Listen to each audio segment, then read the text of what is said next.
우리나라 구전 동화 중에서요, 소금 장수 아들과 우산 장수 아들의 이야기가 있습니다.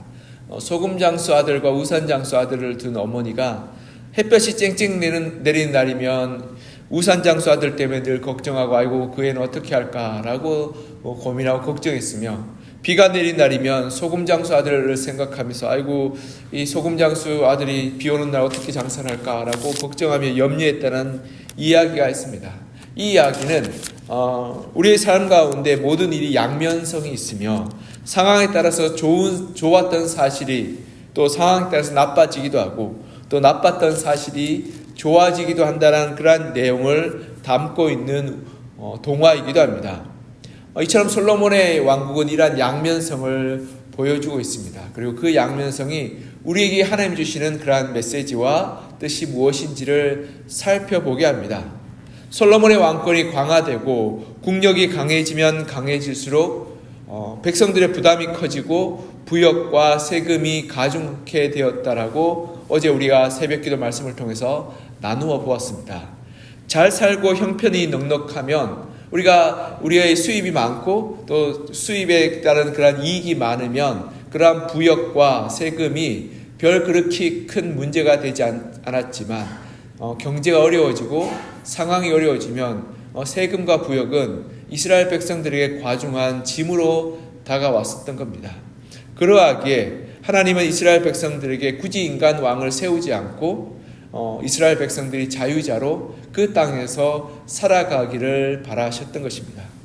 하지만 다윗 왕이 기틀을 잡은 이스라엘 왕국에 솔로몬의 탁월한 정치력과 행정력으로 말미암아서 이 나라가 부흥하게 됩니다. 오늘 본문 20절에 보면 이렇게 기록하고 있습니다. 우리 20절 다시 한번 읽어볼까요? 유다와 이스라엘의 인구가 바닷가의 모래같이 많게 되매 먹고 마시며 즐거워하였으며. 아멘. 여기 보면 유다와 이스라엘 인구가 바닷가의 모래같이 많게 되었다라고 말하고 있습니다.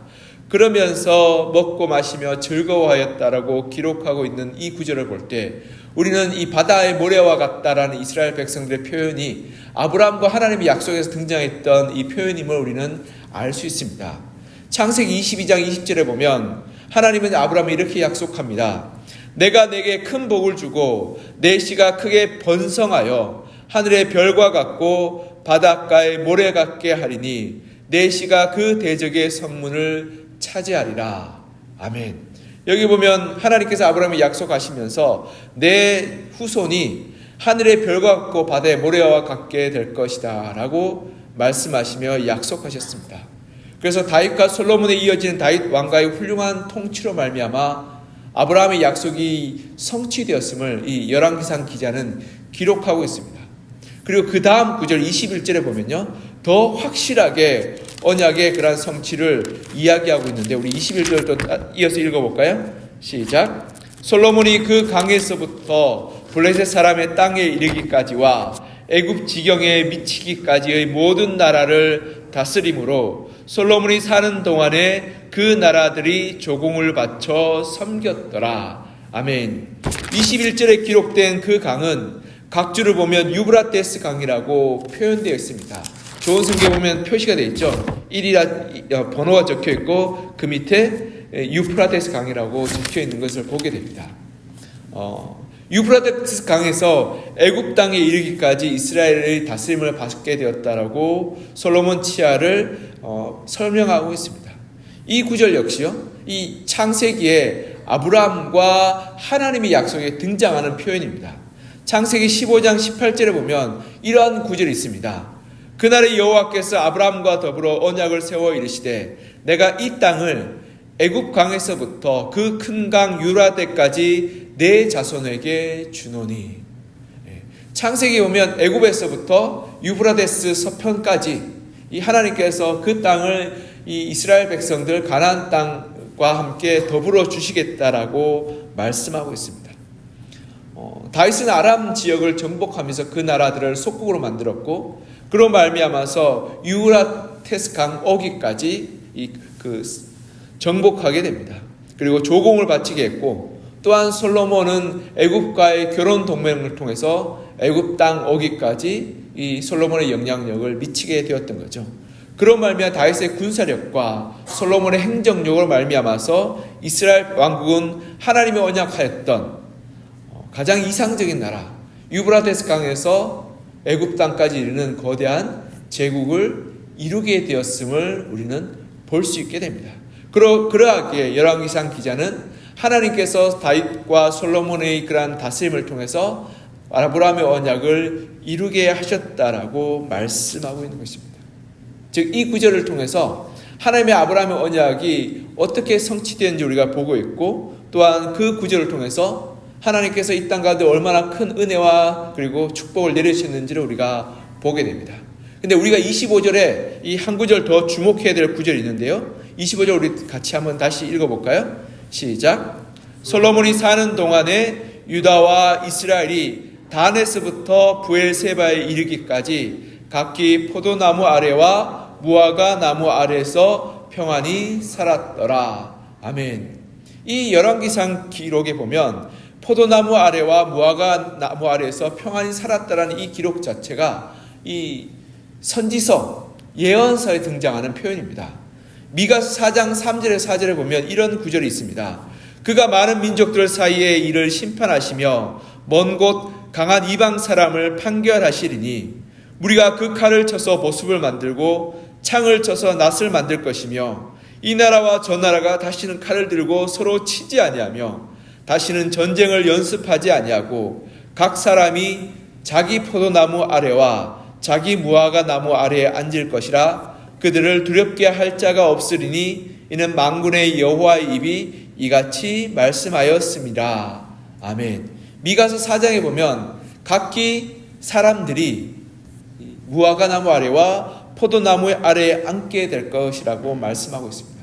이 말은 어떤 표현이냐면 오늘 본문에서 나왔다시피 각자 수고하고 성실히 일한 대로 그 대가를 얻을 것이며 각자 평안하게 농사지어서 자신의 생업으로 먹고 살 수 있게 될 것이라는 그러한 표현인 것입니다.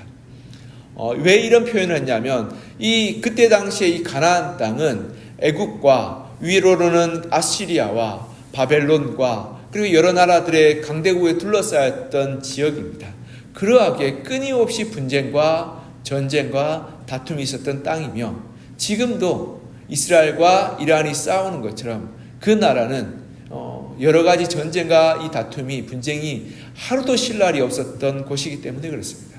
그런데 다윗과 솔로몬의 치하 때 그들이 전쟁이 끊어졌고 비로소 평안과 평화를 누리게 되었던 것을 이 이스라엘 백성들이 보았고 그로 말미암아서 이 선지자들은 미가서의 기록을 통해서 그때와 같이 무화과 나무 아래와 포도나무 아래에서 사람들이 평안하게 자기가 수고한 대로 먹고 마시며 살게 될 것이라고 말씀하였던 것입니다. 그리고 이것이 메시아가 오게 됐습니다. 예수 그리스도가 오게 됐을 때 이루어지게 될 평화의 나라라고 말씀하고 있는 것입니다. 스가랴 3장 10절도 이와 비슷한 구절이 있는데요. 스가랴 3장 10절에 이렇게 말씀하고 있습니다. 만군의 여호와가 말하노라. 그날에 너희가 각각 포도나무와 무화과 나무 아래로 서로 초대하리라 하셨느니라. 아멘. 여기도 보면 무화과 나무 아래와 포도나무 아래에서 사람들이 살게 될 것이라고 말씀하고 있습니다. 이 미가서와 스가랴서의 구절은 둘 다 예수 그리스도의 이 오심에 대한 그러한 사모하는 마음으로 기록된 그러한 이 예언서입니다. 즉 하나님의 나라가 이루어질 때, 하나님의 다스림이 이루어질 때 무화과 나무 아래와 포도나무 아래서 평안한 쉼과 안식을 누리게 되며 전쟁이 그치고 그 땅 가운데 다툼과 분쟁이 사라지게 될 것이라는 그러한 예언임을 우리가 알 수 있습니다. 이 사실 가운데서 미가서와 스가랴서의 이러한 다스림의 회복이 예수 그리스도의 오심을 통해서 이루어졌음을 우리는 보게 되며 미가서와 스가랴서를 읽은 유대인들이 이러한 표현을 통해서 다윗의 다스림, 솔로몬의 왕국을 꿈꾸었던 것을 우리가 보게 됩니다. 그러하게 메시아 예언을 들으면 들을수록 그들이 어떤 생각을 했을까요? 다윗 왕국이 다시 세워져야 한다라고 생각하며 하나님께서 다윗의 후손을 통해서 메시아가 오게 될 것이라는 예언 자체가 다윗과 솔로몬의 왕국이 다시금 회복되게 될 것이라는 그 생각을 그들이 붙들었던 것입니다. 그러니 예수님 당시에 이 로마 제국이 무너지고 다윗의 왕국이 세워질 것이라고 꿈꾸었던 유대인의 그런 환상과 기대가 어디에서부터 출발하냐면 열왕기상 4장에서 시작되게 되는 것입니다. 근데 한 가지 그들이 간과하고 잃어버렸던 약속이 있습니다. 그 약속이 뭐냐면 하나님이 오늘 본문을 통해서 4장 1절부터 우리가 4장부터 20절부터요 살펴봤는데요. 하나님이 아브라함에게 약속하시는 그 약속들, 너희 후손을 바다의 모래와 하늘의 별과 같이 풍성하게 할 것이며 이 유브라데스 강부터 애굽 땅까지 그 나라를 다스리게 될 것이며 그리고 그로 말미암아서 너희가 그 땅 가운데 평안하게 거주하게 될 것이라는 그 약속에 가장 시초가 되는 약속이 있습니다. 그 약속을 잃어버렸기에 하나님은 이 땅 가운데 예수 그리스도의 메시아를 보내심을 말미암아 그 약속을 다시금 회복시키고 상기시키고 이루게 하셨던 겁니다. 그 약속이 뭐냐면 가장 첫 번째 약속, 하나님이 아브라함과 맺었던 가장 첫 번째 언약을 이 땅 가운데 이루지 못했던 것입니다. 그 언약이 뭐냐면 창세기 12장 2절 3절에 하나님께서 아브라함과 맺었던 약속입니다. 제가 읽어드리겠습니다. 내가 너로 큰 민족을 이루고 내게 복을 주어 내 이름을 창대하게 하리니 너는 복이 될지라. 너를 축복하는 자에게는 내가 복을 내리고 너를 저주하는 자에게는 내가 저주하리니 땅의 모든 족속이 너로 말미암아 복을 얻을 것이라 하신지라. 아멘. 여기 보면 하나님께서 아브라함을 선택하여 부르시면서 가장 첫 번째 언약을 세우신데 그 언약이 뭐냐면 아브라함을 통해서 복이 되게 하는 것입니다. 그리고 아브라함을 통해서 땅의 모든 족속이 복을 얻게 될 것이라는 약속을 하셨던 겁니다. 즉 이 아브라함 후손이 바다의 모래와 하늘의 별과 같이 무수히 많아지고 이 유브라데스 강에서 애굽 땅까지 이르는 거대한 땅을 다스리게 되며 그 복을 받게 되는 가장 근본적인 복의 기원이 어디냐면 아브라함의 후손을 통해서 모든 민족이 복을 받을 것, 모든 민족이 하나님을 바라볼 것, 모든 민족이 하나님께 나와 그들이 하나님을 경외할 것을 명령하시고 약속하셨던 그 약속의 근원에 있기 때문에 그렇습니다. 이 약속이 가장 핵심적인 약속이고 가장 시초가 되는 약속인 것입니다. 하나님은 아브라함과 아브라함의 후손을 통해서 땅의 모든 백성이 하나님을 만나고 여호와 하나님을 고백하기를 바라셨던 것입니다. 그러하게 하나님이 아브라함을 이끌어서 갈대아 우르 땅에 이끌어서 그 새로운 땅, 하나님이 약속의 땅이라고 부르신 곳이 어디냐면 가나안 땅입니다. 여러분, 가나안 땅이 지금도 지리적으로 보면 어떤 땅이냐면 아시아와 유럽과 그리고 아프리카가 만나는 한가운데 있는 땅입니다. 그래서 영어로 보면 land between이라고 말합니다. 이 여러 대륙의 사이에 끼인 나라라고 말합니다. 이 나라는 아프리카로도 갈 수 있고 유럽으로도 갈 수 있고 아시아로도 갈 수 있는 그 관문과 같은 땅이 바로 가나안 땅인 것입니다. 하나님이 만약 아브라함이 평안하게 나라를 이루고 일가를 이루어서 아무런 방해와 아무런 그러한 이 어려움 없이 살게 하셨다면 그를 저 멀리 이 한가운데 마치 섬과 같이 고립된 곳으로 보냈을 겁니다. 그 땅 가운데 한 가지가 바로 애굽 땅이죠. 애굽은 동쪽으로 사막이요 서쪽으로 사막입니다. 그래서 육지 가운데 사막과 같은 나라와 제국이 바로 이집트라고 부르고 있는 것입니다. 만약 하나님께서 평안하게 살기를 바라셨다면 아브라함을 그 땅으로 불렀을 겁니다. 근데 하나님은 끊임없이 사람이 다니고 사방으로 사람이 펼쳐질 수 있는 곳 가나안 땅으로 부르신 이유는 바로 모든 민족에게 하나님의 이름을 선포하고 그 사람들에게 하나님의 살아계심과 전능하심을 선포하고 알려주기 위해서 하나님은 가나안 땅으로 부르시게 되었던 겁니다. 그리고 그 땅을 하나님의 약속의 땅으로 부르시며 그 땅을 통해서 하나님은 모든 민족에게 복음을 전하도록 하셨던 것입니다. 오늘 본문에서 다윗과 솔로몬의 왕국은 그 땅에 껍데기만 취한 것이죠. 제가 껍데기만 취했다는 말은 무슨 말이겠습니까? 그 땅을 다스리긴 다스리고 정복하긴 정복했습니다. 그러나 하나님이 가장 원하셨던 가장 근본적인 약속은 모든 민족에게 하나님의 하나님 되심을 전하여서 그들도 하나님을 믿는 섬기는 민족이 되게끔 하셨던 것이 바로 아브라함과 맺었던 첫 번째 약속인 것입니다. 오늘 본문에 보면 하나님께서 아브라함과 약속을 하나하나 이루셨는데 다윗과 솔로몬은 그 약속이 그저 자기에게 부귀와 영광과 그리고 영토의 넓어짐과 부흥만을 바라봄으로 말미암아서 그 약속이 껍데기만 이루어지고 그 핵심적인 내용, 모든 민족에게 복음을 전하고 그리고 복음의 능력과 은혜를 선포하는 것을 이루지 못하게 될 때 결국 껍데기만 이루어지는 그러한 예언의 성취는 몰락하게 되었음을 우리는 보게 되는 것입니다. 그러하게 솔로몬의 나이가 들면 들수록 솔로몬의 다스림과 그리고 솔로몬의 왕국이 더 부흥하고 주변의 여러 나라들이 복음으로 새로워지는 것이 아니라 점점점 이스라엘 나라가 몰락하게 되었던 것입니다. 그래서 결국 이스라엘 나라는 이방의 신들에 의해서 점령되게 되었고 결국 르호보암의 때는 나라가 쪼개어지는 그러한 일들이 일어나게 되었던 것입니다. 여기에 신앙의 핵심적인 진리가 발견되고 제가 오늘 본문을 통해서 큰 깨달음이 있었는데요.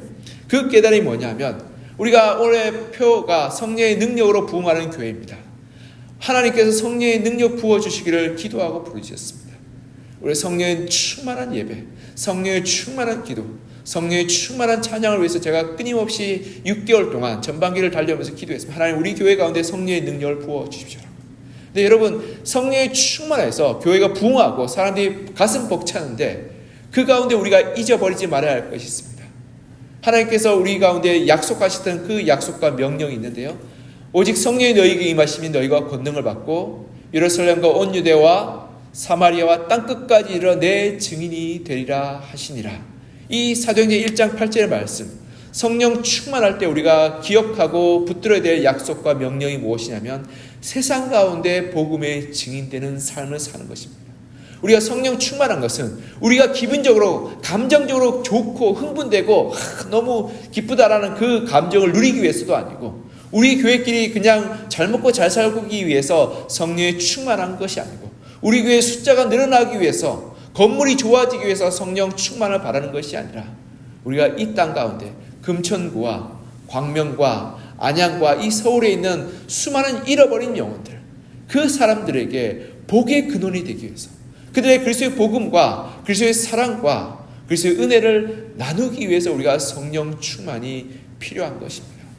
그러하게 하나님 내가 복음을 전하기 위해서 사랑하는 가족들과 우리 이웃들과 직장의 동료들에게 하나님의 살아계심을 나타나기 위해서 하나님의 성령께서 우리 마음 가운데 충만히 임하여 주시고 기도 가운데 응답하여 주시며 하나님의 살아계심을 나타내 보여달라고 소리치고 외칠 때 그때 하나님의 역사가 우리 가운데 충만하게 이루어지게 되는 것입니다.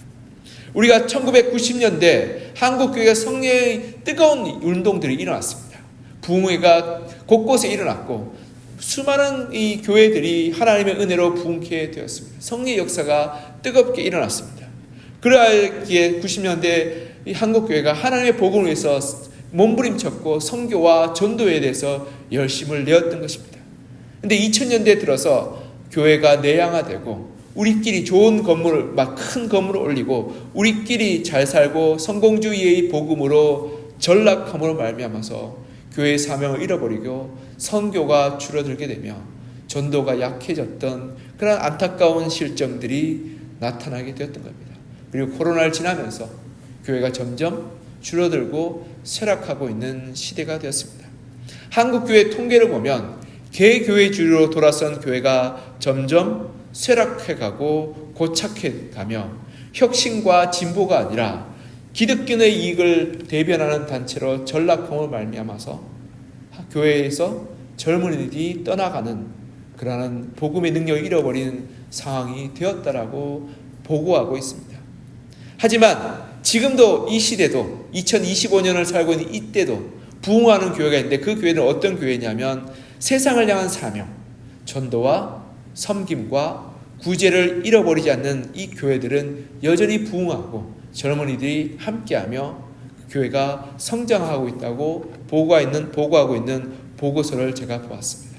오늘 본문을 통해서 우리가 기억해야 될 것은 겉껍데기로 부흥하고 부유하고 건물이 큰 것이 중요한 것이 아니라 교회의 본질이 하나님 주신 그 사명, 복의 근원이 되며 하나님의 은혜를 증거하며 그리스도의 증인으로 살아가는 그 사명을 잃어버리게 될 때 우리는 이 영어와 부귀로 가득 찬 왕국이 몰락하게 되었던 것을 우리가 기억하며 우리 서부광성교회가 사명 붙들고 복음으로 나가는 교회가 되었으면 좋겠습니다. 아무리 이 자리에 멋진 건물을 짓고 큰 아름다운 예배당을 짓는다 할지라도 우리 서부광성교회가 하나님의 사명을 잃어버린다면, 복음을 증거하고 이 땅 가운데 구제와 섬김과 사랑의 사명을 잃어버린다면 우리 교회는 미래가 없는 교회, 희망이 없는 교회, 몰락하는 교회가 될 것입니다.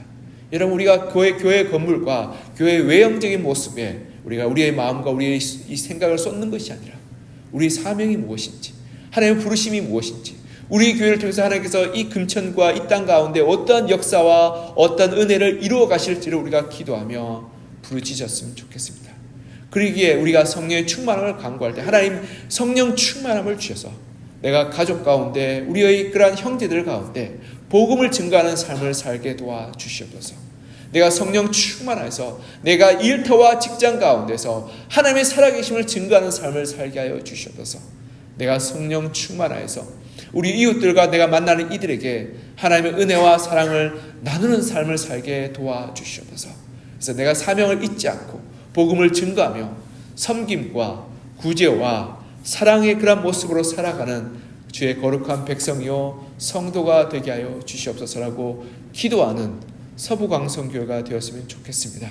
그리고 그러한 사명 감당하는 교회가 될 때 수많은 하나님의 복음에 사로잡힌 이들이 우리 교회 가운데 세워지게 될 것이며, 그 복음과 하나님의 그러한 부르심의 사명을 따라서 이 땅 가운데 수많은 잃어버린 영혼들이 하나님께 돌아오는 역사가 일어나게 될 것입니다.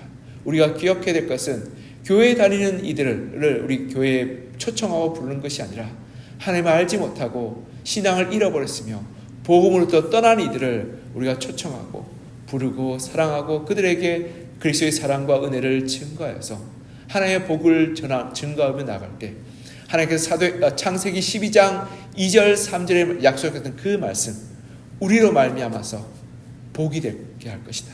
그리고 세상의 모든 사람들과 민족들과 백성들이 우리를 통해서 복받게 될 것이라는 그 하나님의 약속, 그 구원의 언약이 우리 가운데 이루어지게 될 것이며, 그 나머지의 약속들, 나라를 다스리며 그 삶 가운데 하나님의 형통과 은혜 주신 약속들이 하나하나 성취게 되게 될 것입니다. 사랑하는 성도 여러분, 우리가 사명으로 살았으면 좋겠습니다. 복음의 능력으로 살았으면 좋겠습니다. 그리고 그리스도의 증인으로 살았으면 좋겠습니다. 그렇게 될 때 하나님께서는 우리 가운데 하나님의 놀라운 은혜의 약속, 성령의 약속, 그리고 하나님이 주시는 그러한 복의 약속을 우리에게 물붓듯이 부어주시며 세상 가운데 날마다 승리한 삶, 믿음의 삶을 살아가게 할 것입니다.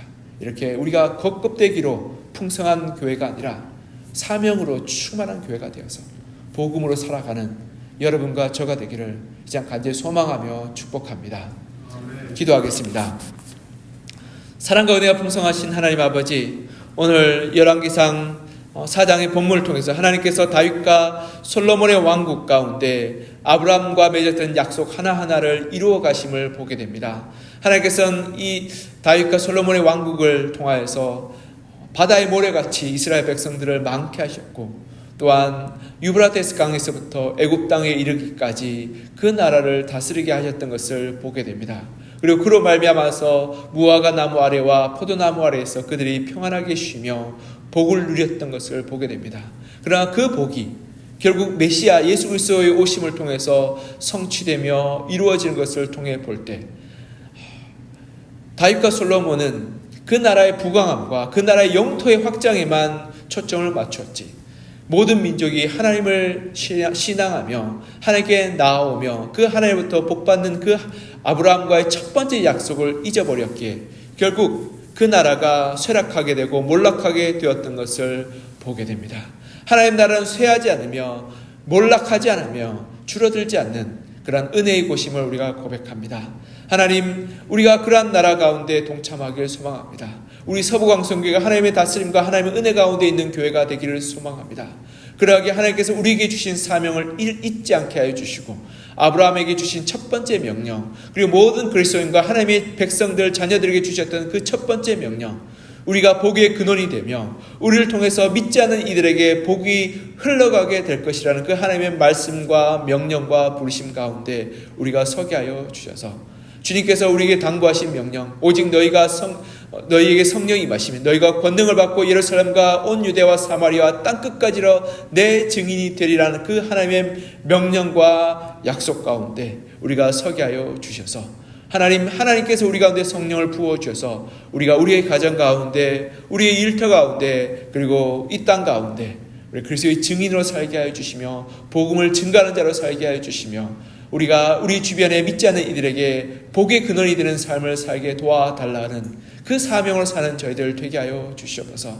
그래서 우리가 교회의 건물과 교회의 시설과 교회의 분위기에 집중하는 것이 아니라 우리 교회 가운데 참석하지 못한 잃어버린 영혼들이 어디 있는지를 우리가 돌아보아서 그들에게 하나님의 사랑과 복음을 증거하게 하여 주시고 이 땅 가운데 여전히 죄와 사망의 권세 가운데 신음하고 매여있는 수많은 영혼들, 하나님이 찾으시는 영혼들을 향해서 우리의 시선을 돌리게 하여 주셔서 그들에게 사랑으로 나아가게 하시고 복음으로 나아가게 하시고 섬김으로 나아가게 하여 주셔서 우리가 하나님의 사랑과 은혜와 돌보심 가운데 사명으로 충만한 교회가 되게 하여 주시옵소서. 그래서 우리 교회가 날마다 믿지 않는 영혼들이 찾아오는 교회가 되게 하시고 하나님의 복음이 흘러가는 교회가 되게 하시고 그래서 이 땅을 하나님의 땅으로 하나님의 다스리는 곳으로 변화시켜 이 금천구와 광명과 안양과 서울이 우리 교회를 통해서 복음이 편만한 그런 하나님의 다스리는 그런 은혜의 자리, 하나님의 나라, 하나님의 그런